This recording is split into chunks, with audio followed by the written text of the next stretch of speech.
Buddy, it's simple. Sell your apartment, your car too. Don't argue, my mother-in-law smirked. They took a $550,000 mortgage to buy the beach house under my name. Oh, and you're invited to the housewarming, 63 guests. Just pay for the food, my brother added. I smiled until I found the hidden contract. That night, I hired a lawyer. The next morning, they were served court papers. 72 missed calls.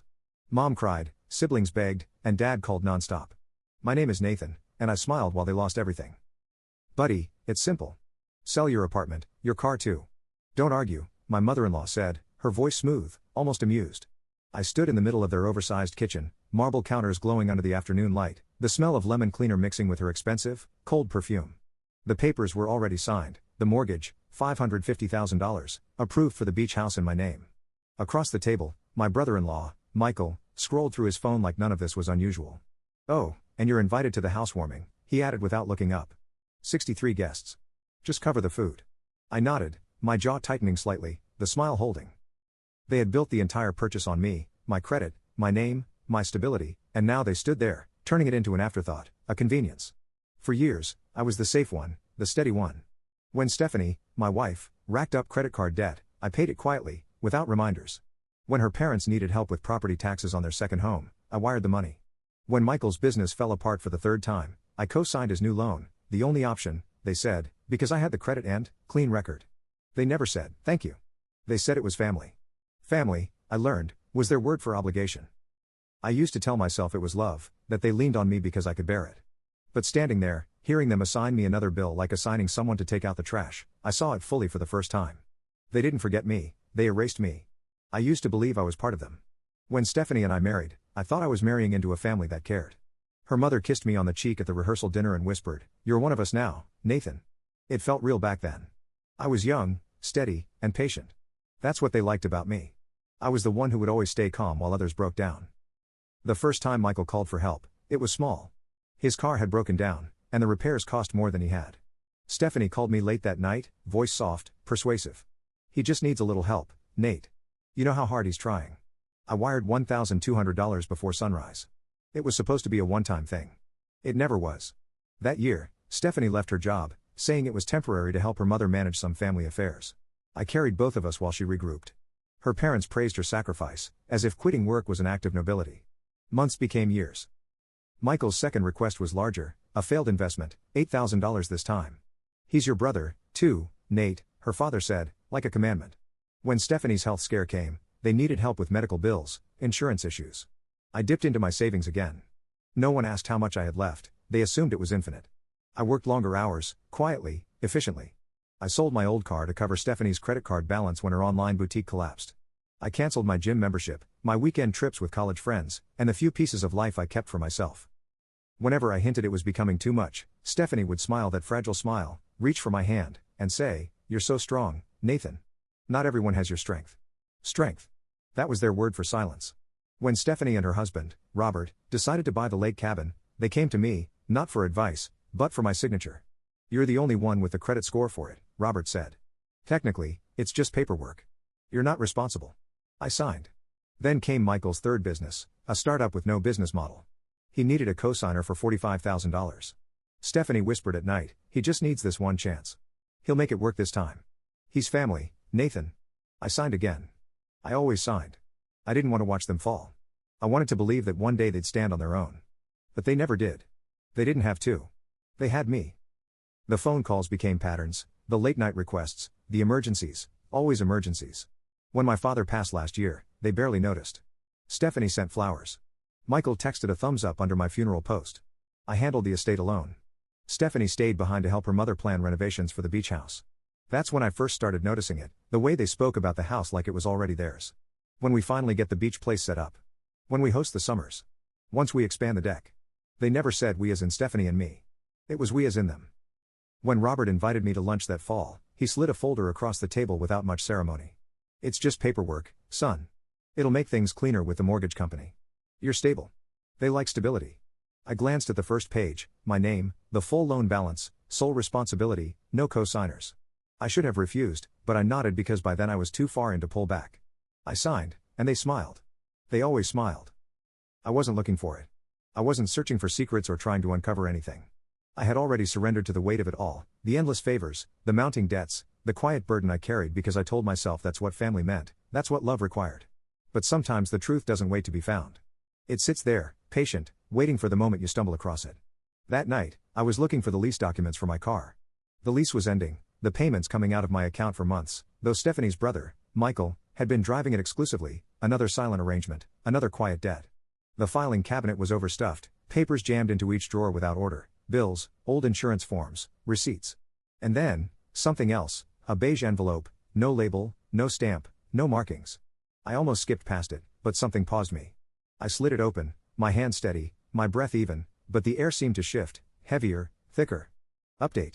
The first page was enough, transfer of ownership agreement. I stared at my name, printed neatly at the top, then at my signature, perfect, deliberate, familiar. I never signed this.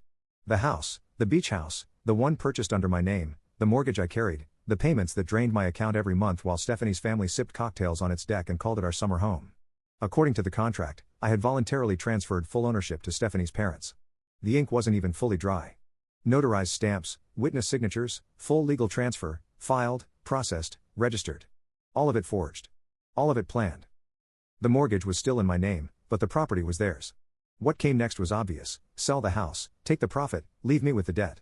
My name, my responsibility, their windfall. My eyes scanned every page: property appraisals, plan listings, brokerage correspondence. They had lined it up perfectly. They hadn't rushed, they'd been preparing for months. And I never saw it because I trusted them. After all, I was the steady one, the one who never said no, the one they could always depend on, not for advice, not for support, but for surrender.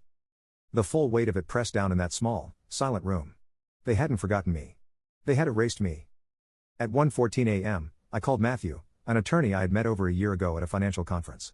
We had exchanged cards, chatted about risk models over week hotel coffee. I had helped him run some predictive analytics for one of his cases, pro bono. Back then, it was nothing. Now, it was everything. I laid it all out, slowly, methodically, the forged documents, the property transfer, the years of financial exploitation, the pattern of coercion, the quiet manipulation that had stretched for years until now it threatened to collapse entirely on me. He listened without interruption, his breathing steady. When I finished, there was a pause, a kind of pause that carries weight, not hesitation.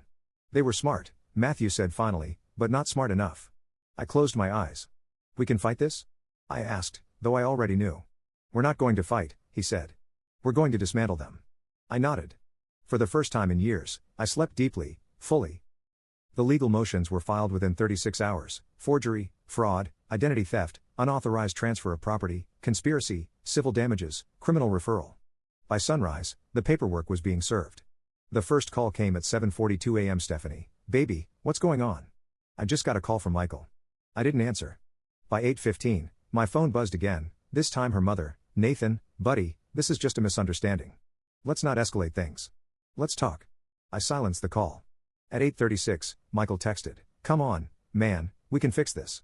This is a calculated pattern of financial exploitation, identity fraud, and conspiracy that has resulted in significant monetary and reputational damage to my client, Mr. Nathan Cole. Robert tried to interrupt. Your Honor, we're talking about family here.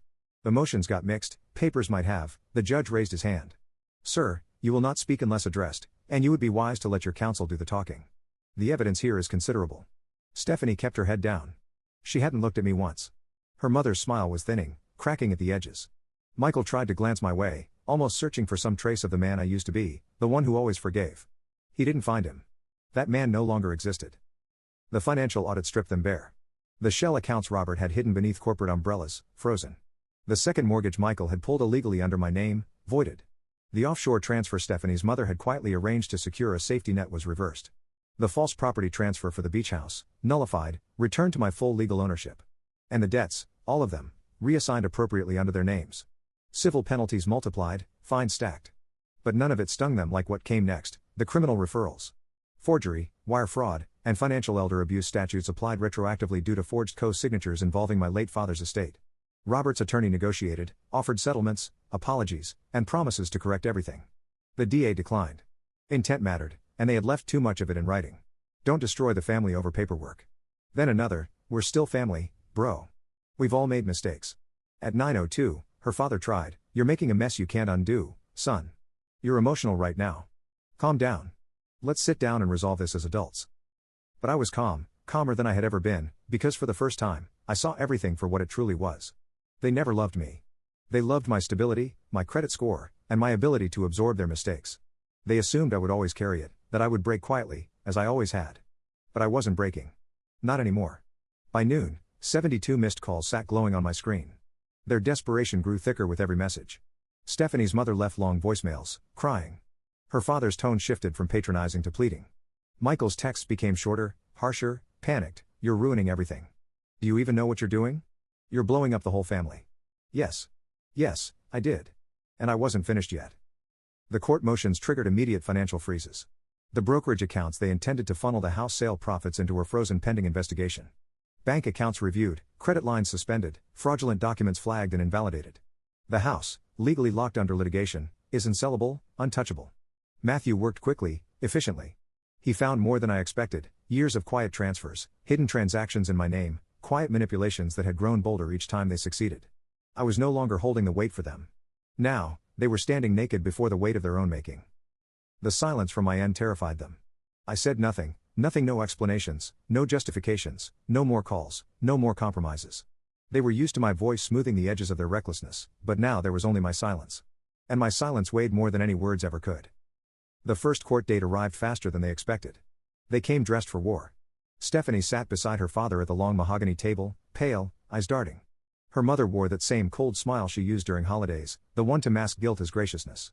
Michael couldn't hold still, his knee bounced, his fingers tapped the table rhythmically. They didn't greet me when I walked in. They didn't dare. My attorney, Matthew, placed the thick binder on the table with care, letting the weight of it land with a soft, final thud. 2 years of records, every transfer, every forgery, every illegal signature, every lie wrapped in politeness. The judge flipped through the first few pages, his face unchanging, but the stillness said enough. He had seen men like Robert before, entire families like theirs. Matthew spoke clearly, his voice steady and precise. "Your Honor, this is not a matter of simple miscommunication between relatives. Final update. Stephanie tried to claim ignorance, but ignorance doesn't protect you when your signature appears on forged documents in 3 separate jurisdictions." Her tears didn't sway the judge. Her family's last defense was always the same: "We're family. We didn't think he'd take it this far." That was their secret belief, that no matter what they did, I would stay quiet, that my strength was their immunity. They mistook endurance for permission. They mistook silence for weakness. They mistook me. The sentencing hearings were quiet. Media outlets barely noticed, it wasn't big enough for headlines, just another family lawsuit gone sour. But inside that courtroom, everything was different. That's where I reclaimed my name. The judge handed down his decision on a Wednesday morning.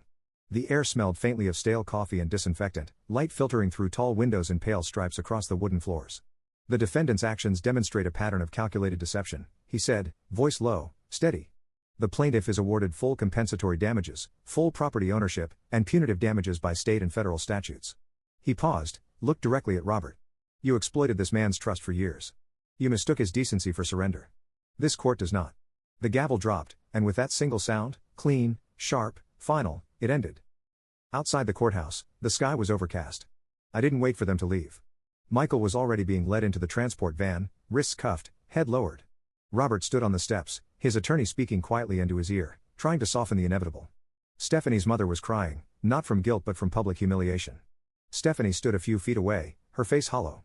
She finally spoke, the first word since it all began. "Why, Nathan?" I turned, met her eyes, and answered without anger, without triumph, without venom. "You erased me," I said softly. "I just returned the favor." I didn't wait for her reply. There was nothing left to say. The beach house was empty when I returned. It no longer smelled like their gatherings. The air was sharp, clean. My footsteps echoed against the wood floors. For the first time, the silence wasn't heavy. It wasn't lonely. It was mine.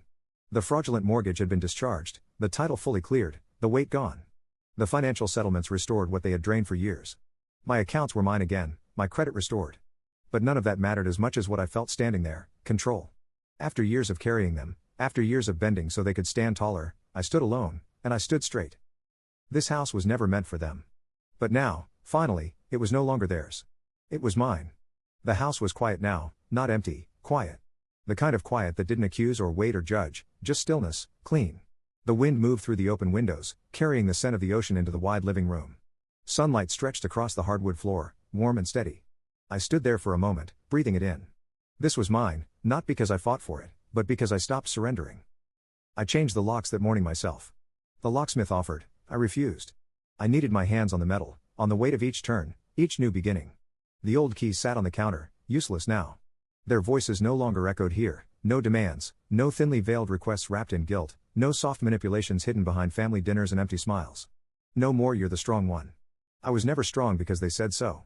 I was strong because I stopped letting them define me. The phone didn't ring anymore after the hearings. The begging had stopped. The apologies never came, not really. Their version of sorry was only ever "why couldn't you have let it go?" But letting go was exactly what I had done. I let go of being their solution. I let go of carrying them. I let go of waiting for people who only came when they needed something. They were used to me coming when it was convenient for them. I no longer came. In the evenings, I walked the shoreline alone. The waves whispered against the sand, soft and steady, like breath, like something ancient, reminding me that time doesn't rush. I didn't bring music. I didn't bring noise. Just silence. And for the first time in years, the silence didn't weigh on me. It lifted me. One morning, I found an old photo tucked into one of the drawers they had left behind, from the early years before everything unraveled, a summer barbecue, all of us smiling. It wasn't real, even then. But I looked at it anyway, and then I put it back into the drawer and closed it. Some stories no longer need retelling. Some wounds don't need reopening. I rebuilt my life slowly, deliberately, not louder, not bigger, just mine. The weight of their expectations no longer lived in my chest. The debt was gone. The fear was gone. The invisible thread they had wrapped around my throat for years, cut. I didn't announce my victories. I simply lived them, quietly. People think closure is a conversation. It isn't. Closure is choosing peace when no one offers it to you. Closure is building something steady where they once left fractures. Closure is standing in the home they tried to steal, and knowing, without needing anyone to say it, this house was never theirs. It's mine, and it always will be.